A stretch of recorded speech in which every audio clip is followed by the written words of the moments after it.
51 years after Banqiao Dam failure, a disaster the CCP still won't talk about.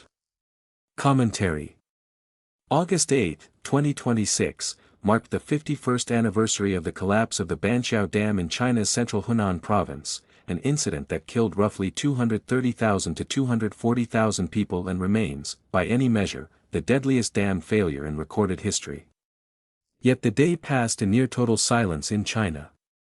The state media said nothing.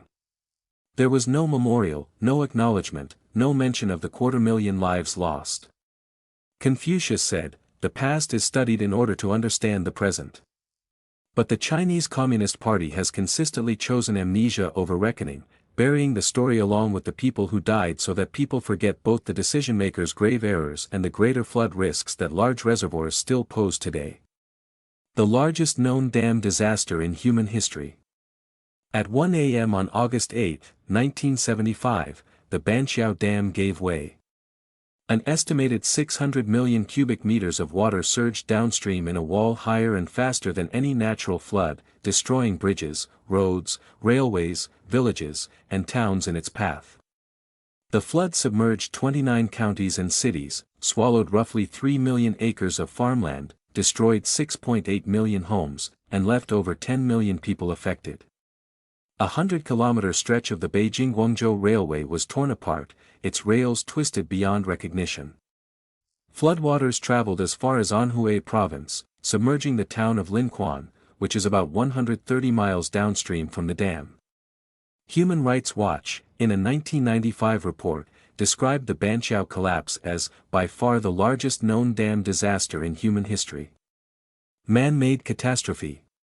Banqiao Dam was built on the Upper Ru River in Hunan's Sumadian region, beginning construction in 1951 with Soviet technical guidance and a workforce of more than 42,000 laborers. It was completed in 1952, one of 5 major reservoirs the CCP built across the Huai River basin with Soviet assistance as part of a sweeping flood control campaign. None of these projects, however, were built on reliable meteorological or hydrological data. The figures handed to Soviet engineers were largely rough estimates. According to the US-based Association of State Dam Safety Officials, the dam was designed with a clay core and sand shell, standing roughly 80 feet high, with a normal storage capacity of 399,000 acre-feet plus another 304,000 acre-feet reserved for flood control, and 5 sluice gates capable of discharging up to 62,000 cubic feet per second. Cracks appeared in the dam body and sluice structures almost immediately, the result of construction and design flaws. In 1956, the dam underwent reinforcement and was raised nearly 10 feet to meet Soviet engineering standards. After that, it was promoted as essentially indestructible, earning the nickname Iron Dam for its supposed ability to withstand a 1,000-year flood. That reputation collapsed, literally, on August 8, 1975. Design flaws were only part of the story.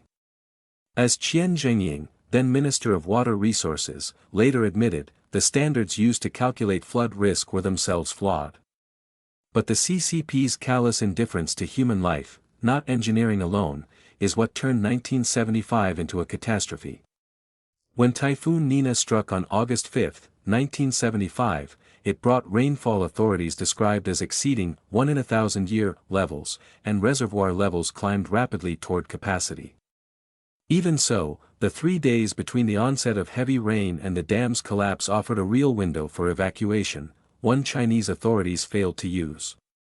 A 2015 report by the U.S. Bureau of Reclamation laid out the timeline in stark detail.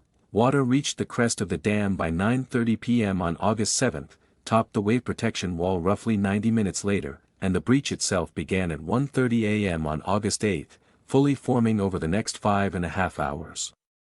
Interviews conducted years later paint a picture of paralysis on the ground. Chen Shubin, a former reporter for the CCP's mouthpiece Xinhua News Agency, wrote in a 2012 retrospective that flood response personnel recalled an emergency stockpile with almost nothing in it, no shovels, no sandbags, not even basic explosives, just a handful of wooden sticks and a few practice hand grenades. Separately, state-run media China Energy News published an account from Hudefeng, a technician who managed the reservoir's irrigation system at the time, describing a chain of command too paralyzed by uncertainty to act. Operating procedure called for releasing water, he said, but no one above him would give the order, and officials hesitated to fully open the spillway gates even as the danger became obvious to those on site.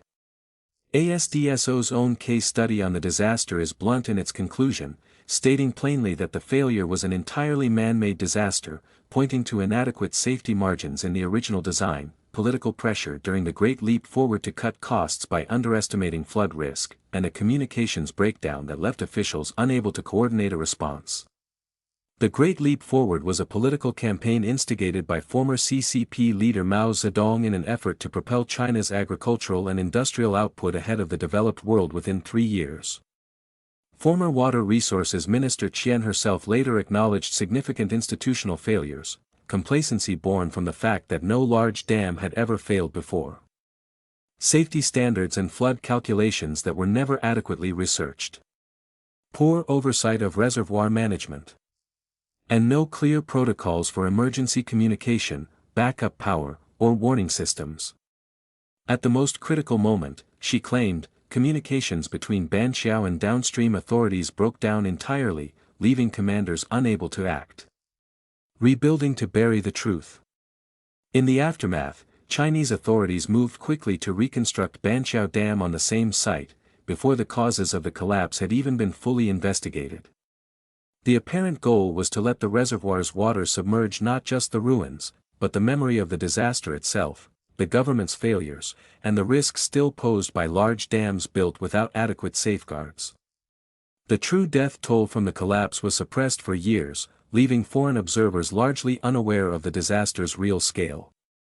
Reconstruction resumed in 1987 and passed state inspection in June 1993. But the rebuilt dam has proven no more reliable than the original.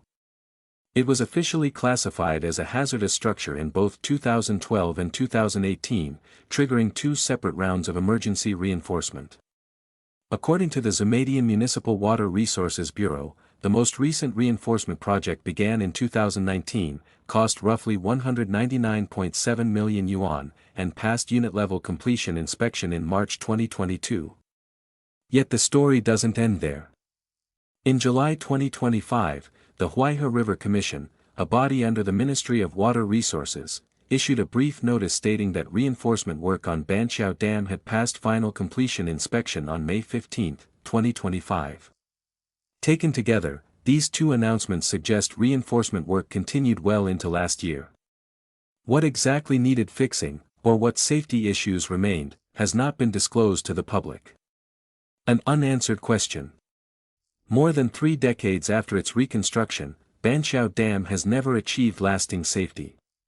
Its problems have surfaced again and again, addressed each time with reinforcement projects whose full scope the public is never shown. That leaves an uncomfortable question, one Chinese authorities have shown little interest in answering: is the flaw in the dam itself, in the Soviet-era engineering that shaped its design, in the political era that built it, or in the totalitarian system that keeps rebuilding without ever fully confronting what went wrong?